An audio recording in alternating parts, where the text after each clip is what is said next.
Einstein's big idea was that the amazing speed of light holds the key to everything, from the untold power of the atom to the possibility of time travel. To follow in the footsteps of his genius, imagine the great scientist in a rocket ship, floating in deep space. The ship has powerful headlights, and when Albert switches them on, the light races away from him at, of course, the speed of light, 670 million miles an hour.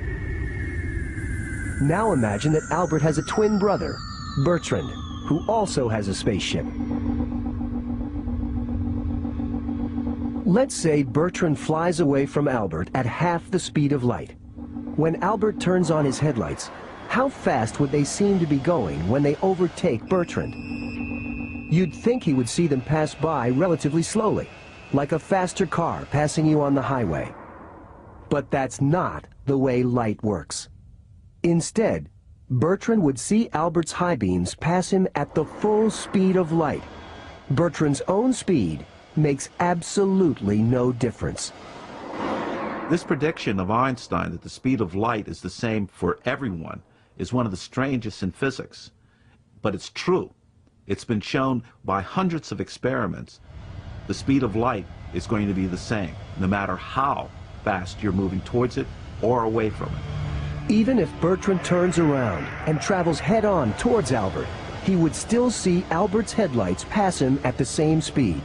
So what's going on? Welcome to the realm of time travel. If both brothers see light moving at the same speed, then something else must be changing. That something is time. Something has to give, and the things that have to give are space and time.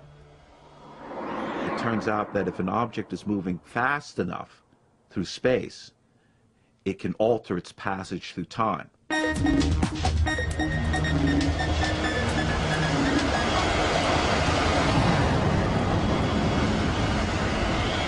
If Bertrand's ship had some suitable equipment, we could see this mysterious effect for ourselves. This device is a light clock, two mirrors that face each other with a particle of light, or photon, bouncing between them.